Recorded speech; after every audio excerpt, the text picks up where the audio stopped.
El Tank Infantry Mk3 Valentine fue un tanque de infantería producido en el Reino Unido durante la Segunda Guerra Mundial. Se produjeron más de 8.000 del tipo en 11 marcas, además de varias variantes especializadas, lo que representa aproximadamente una cuarta parte de la producción de tanques británicos durante la guerra. Las numerosas variantes incluían construcción remachada y soldada, motores de gasolina y diésel y un aumento progresivo del armamento. Se suministró en grandes cantidades a la Unión Soviética y se construyó bajo licencia en Canadá. Fue utilizado ampliamente por los británicos en la campaña del norte de África. Desarrollado por Vickers, demostró ser fuerte y confiable, lo que era inusual para los tanques británicos de la época. Hay varias explicaciones propuestas para el nombre Valentine. Según el más popular, el diseño se presentó en el Ministerio de Guerra el día de San Valentín, el 14 de febrero de 1940, aunque algunas fuentes afirman que el diseño se presentó el día de San Valentín de 1938 o el 10 de febrero de 1938. White señala que, por cierto, Valentine era el segundo nombre de Sir John Carden, el hombre responsable de muchos diseños de tanques, incluido el de los predecesores de Valentine, el A-10 y el A-11. Otra versión dice que Valentine es un acrónimo de Vickers Armstrongs Limited Elswick y Newcastle upon Tyne. La explicación más prosaica, según David Fletcher, es que era solo una palabra clave interna de Vickers sin ningún otro significado. El Valentine comenzó como una propuesta basada en la experiencia de Vickers con los tanques de crucero de especificación A9 y A10 y el A11, tanque de infantería Mk1. Como diseño privado de Vickers Armstrongs, no recibió una designación de Estado Mayor A, se envió a la oficina de guerra el 10 de febrero de 1938. El equipo de desarrollo trató de igualar el peso más bajo de un tanque de crucero, lo que permitió usar las partes de suspensión y transmisión del crucero pesado A10, con la mayor armadura de un tanque de infantería, trabajando con una especificación para una base de armadura de 60 mm igual que el A11. El tanque debía llevar un cañón de 2 libras en una torreta de 2 hombres, el A11 estaba armado solo con una ametralladora pesada, una silueta más baja y ser lo más liviano posible, lo que resultó en un vehículo muy compacto con un espacio estrecho. Interior. En comparación con el Infantry Tank Mk2 Matilda anterior, el Valentine tenía un blindaje algo más débil y casi la misma velocidad máxima. Mediante el uso de componentes ya probados en el A9 y el A10, el nuevo diseño fue más fácil de producir y mucho menos costoso. La oficina de guerra inicialmente se sintió disuadida por el tamaño de la torreta, ya que consideraron necesaria una tripulación de 3 personas para liberar al comandante del vehículo de la participación directa en el funcionamiento del arma. Preocupado por la situación en Europa, finalmente aprobó el diseño en abril de 1939 y realizó el primer pedido en julio para entregas en mayo de 1940. Al comienzo de la guerra, Vickers recibió instrucciones de dar prioridad a la producción de tanques. El vehículo llegó a pruebas en mayo de 1940, que coincidió con la pérdida de gran parte del equipo del ejército en Francia durante la Operación Dinamo, la evacuación de Dunkerque. Las pruebas fueron exitosas y el vehículo se apresuró a entrar en producción como tanque infantería, Mark III. No se requerían modelos piloto, ya que gran parte de la mecánica se había probado en el A10 y el 109 se había construido a finales de septiembre. Durante finales de 1940 y principios de 1941 los Valentine se utilizaron en el papel de tanques de crucero en las divisiones blindadas con base en Gran Bretaña y se suministraron a las brigadas de tanques del 8º Ejército en el norte de África desde junio de 1941. Metropolitan Camey Carriage y Wagon, una empresa asociada de Vickers, y Birmingham Railway Carriage y Wagon Company, fueron contratadas para producir el Valentine. Metropolitan y Birmingham Railway Carriage y Wagon Company habían construido pequeñas cantidades del A10, sus series de producción estaban terminando y entregaron sus primeros Valentines a mediados de 1940. Metropolitan utilizó 2 sitios y Wednesbury se unió a su sitio de Midland en la producción de Valentine.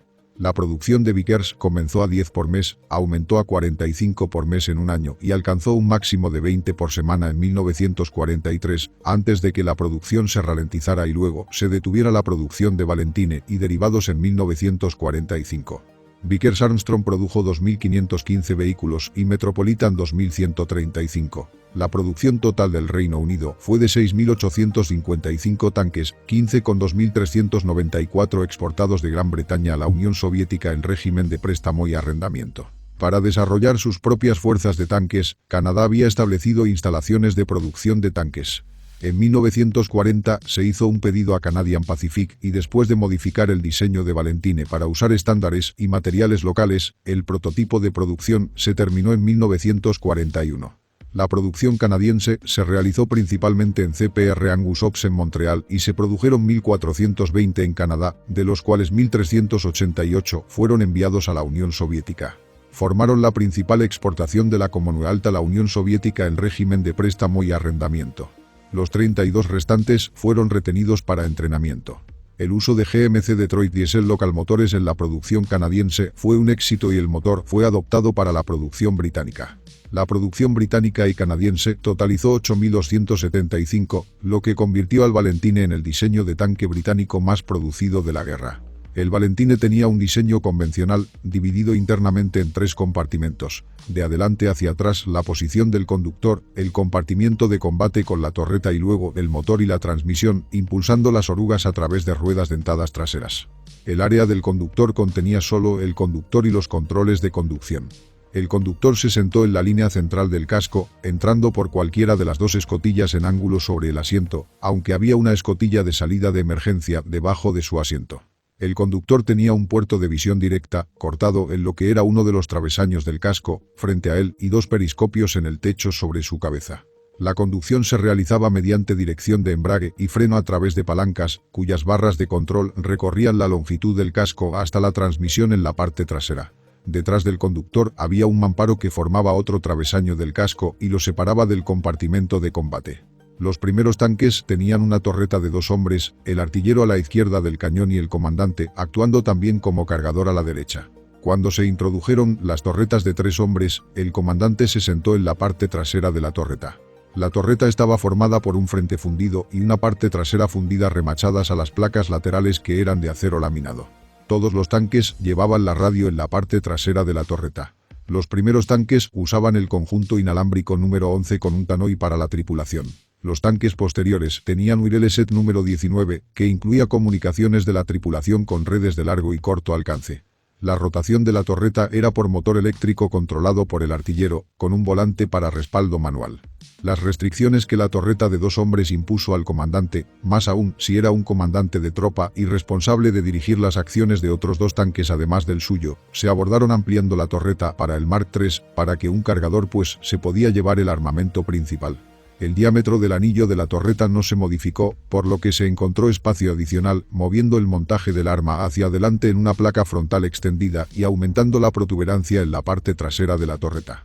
Esto aumentó el peso en media tonelada en la torreta para 2 hombres de 2,5 toneladas. Un mamparo separaba el compartimiento de combate del compartimiento del motor. El motor, el embrague y la caja de cambio se atornillaron para formar una sola unidad. El primer Valentine utilizó un motor de gasolina y el motor diésel que distinguía al Mark II, en ese momento Tank Infantry Mark III, del Mark I, estaba basado en el AEC Comet, un motor de vehículo comercial de carretera. El Mark IV usó un GMC Detroit Diesel. Estos fueron la mayoría de los utilizados en las campañas del desierto. La caja de cambios era una Meadows de 5 velocidades y una marcha atrás conectada a los embragues de dirección multidisco que luego alimentaban cajas de cambios de reducción epicicloidal en los lados de los tanques. Los propios frenos estaban en el exterior de las ruedas dentadas de transmisión. La suspensión estaba compuesta por 2 unidades a cada lado. Cada unidad está compuesta por una sola rueda de 61 centímetros de diámetro y 2 ruedas de 19, ruedas de 50 centímetros. Se agregaron pistas mejoradas a marcas posteriores. El Valentine se usó mucho en la campaña del norte de África y se ganó la reputación de ser un vehículo fiable y bien protegido. Los primeros Valentine entraron en acción con el 8º Regimiento Real de Tanques en la Operación Crusader. El tanque sirvió por primera vez en la Operación Crusader en el desierto del norte de África, cuando comenzó a reemplazar al tanque Matida. Debido a la falta de cruceros, se entregó a regimientos blindados en el Reino Unido desde mediados de 1941.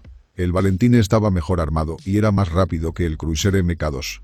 Durante la persecución, desde el Alamein a fines de 1942, algunos tanques habían recorrido más de 4.800 kilómetros cuando el 8º Ejército llegó a Túnez. Un tanque Valentine que fue capturado por los alemanes en 1942 y utilizado por ellos hasta que quedó fuera de servicio, febrero de 1943. El Valentine compartía la debilidad común de los tanques británicos de la época en que su cañón de 2 libras carecía de munición de alto poder explosivo, antipersonal, y pronto quedó obsoleto como arma antitanque. La introducción del cañón de 6 libras en el servicio británico se retrasó hasta que se reparó la pérdida de equipo en Francia, por lo que el cañón de 2 libras se retuvo por más tiempo. El pequeño tamaño de la torreta y del anillo de la torreta significaba que la producción de montajes para armas más grandes resultó ser una tarea difícil. Aunque se desarrollaron versiones con el cañón de 6 libras y luego con el cañón Ordnance QF de 75 milímetros, cuando estuvieron disponibles en cantidades significativas, mejores tanques habían llegado al campo de batalla. Otra debilidad fue el pequeño compartimento de la tripulación y la torreta para 2 hombres. Se usó una torreta más grande con una posición de cargador añadida, en algunas de las versiones de 2 libras, pero la posición tuvo que eliminarse nuevamente en variantes con armas más grandes. Su altura relativamente baja fue una ventaja en un campo de batalla con poca cobertura, lo que le permitió tomar una buena posición con el casco hacia abajo en cualquier pliegue conveniente en el suelo. 6 Valentines del Escuadrón de Servicios Especiales B del Royal Armoured Corps participaron en la batalla de Madagascar de 1942 con 6 tetrarcas del Escuadrón de Servicios Especiales C. Para 1944, el Valentine casi había sido reemplazado en las unidades de primera línea del teatro europeo por el tanque Churchill, el tanque de infantería Mark IV y el tanque M4 Sherman de fabricación estadounidense. Algunos se utilizaron para fines especiales o como vehículos de mando para unidades equipadas con el cañón autopropulsado Archer. La artillería real utilizó el Valentine 11, con cañón de 75 milímetros, como tanque de mando OP hasta el final de la guerra. En la Guerra del Pacífico, la Tercera División de Nueva Zelanda empleó 25 tanques Valentine Mk3 y 9 Valentine Mk3CS en la campaña del suroeste del Pacífico. Las pruebas en Nueva Zelanda habían encontrado que el proyectil G de 2 libras desarrollado localmente carecía de potencia, especialmente en comparación con el proyectil de 18 libras del obús de 3 pulgadas, por lo que 18 Valentine Mk3 se convirtieron al estándar Valentine Mk4CS, reemplazando su armamento principal por el obús QF de 3 pulgadas tomado de tanques Matilda Mk4CS, excedente para los requisitos de Nueva Zelanda. Otras modificaciones a los 9 tanques Valentine Mk3CS que se desplegaron en el Pacífico incluyeron teléfonos de infantería, un medio para que la infantería se comunique con el comandante del tanque. Los tanques convertidos llevaban 21 AG y 14 proyectiles de humo.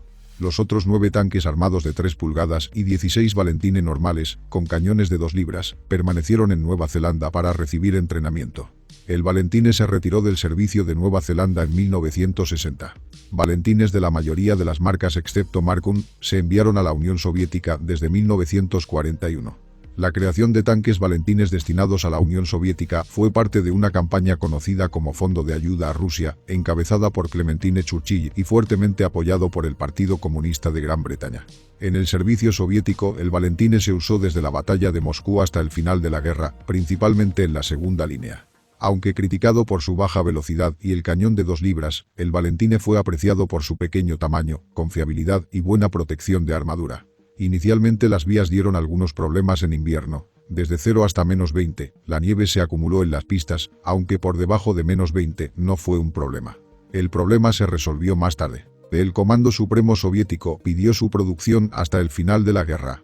En agosto de 1945, como parte de la invasión soviética de Manchuria, el 267 Regimiento de Tanques, 40 Valentine 3 y 9, de la 59 División de Caballería del Ejército Rojo, junto con la 65 Brigada de Tanques T-34-85, pasó desde el este de Gobi a través de las montañas Grand Khingan a Kalgan en China. Se cree que el último uso de un Valentine en combate ocurrió durante la crisis de Chipre entre 1963 y 1964. La milicia griega utilizó un Valentine sin torreta de una cantera, equipado con una casamata blindada improvisada desde la que un artillero podía disparar un arma Bren. El vehículo es propiedad de la Guardia Nacional Chipriota, que tiene la intención de colocarlo en un nuevo museo militar propuesto. Las características principales son: peso, 17 toneladas. Longitud, 5,4 metros. Ancho, 2,6 metros.